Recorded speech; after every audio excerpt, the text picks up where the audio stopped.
L'armée, c'est pas Call of Duty ni Battlefield. Et encore aujourd'hui, il y a trop de jeunes qui pensent que la réalité, c'est comme dans les films. Voici les 3 différences principales entre l'armée et Call of Duty. Et si tu veux te préparer pour l'armée, commente première mission pour recevoir ton programme en message. Première énorme différence, on fait jamais la guerre tout seul. Dans les jeux vidéo, tu es tout seul, tu te déplaces, tu fais ce que tu veux. La réalité dans l'armée, c'est que c'est extrêmement cadré. Ça veut dire que tu vas avoir un chef de trinôme, un chef de groupe, un chef de section. Et tu reçois des ordres très précis. On te dit place-toi ici. C'est-à-dire que tu vas pas te placer où tu veux, te balader comme tu veux sur le terrain. Donc on oublie de jouer au héros, ça n'a vraiment rien à voir. Deuxième énorme différence, la guerre c'est lent. On oublie encore une fois les jeux d'action. Dans la guerre, les choses avancent lentement. Tu peux le voir en Ukraine, il y a quelques moments d'action, mais après c'est beaucoup d'attente. Pourquoi? Parce qu'il faut le temps de prendre les décisions, de vérifier qu'il n'y ait pas d'ennemis, d'avancer, de progresser en sûreté.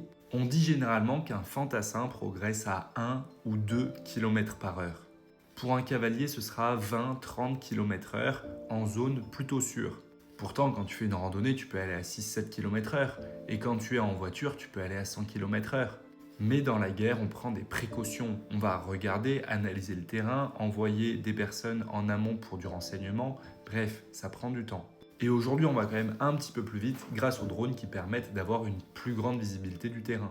La troisième énorme différence, c'est que dans l'armée, tu fais pas la guerre. Si ça peut prêter à sourire, c'est une réalité. Il faut pas s'engager dans l'armée pour aller faire la guerre, pour aller au combat. Ça fonctionne pas. Tu t'engages pour ton pays, pour des valeurs, pour servir ton pays. Le but d'un militaire, c'est qu'il n'y ait pas de guerre. Tu sers pour la paix. Mais quand il y a une guerre, tu es là, tu es prêt. Et aujourd'hui, l'armée française n'est pas engagée dans des conflits qu'on peut qualifier de guerre. On aura des adversaires en Guyane avec la mission Harpie contre l'orpaillage illégal. On a eu des guerres asymétriques de lutte contre le terrorisme ou d'aide à d'autres pays. Et aujourd'hui, on a beaucoup de missions de formation ou encore de missions de présence à l'international. Donc encore une fois, ne va pas t'engager dans l'armée pour faire comme dans Call of Duty, parce que tu seras forcément déçu. Si tu veux t'engager pour les bonnes raisons, pense à t'abonner.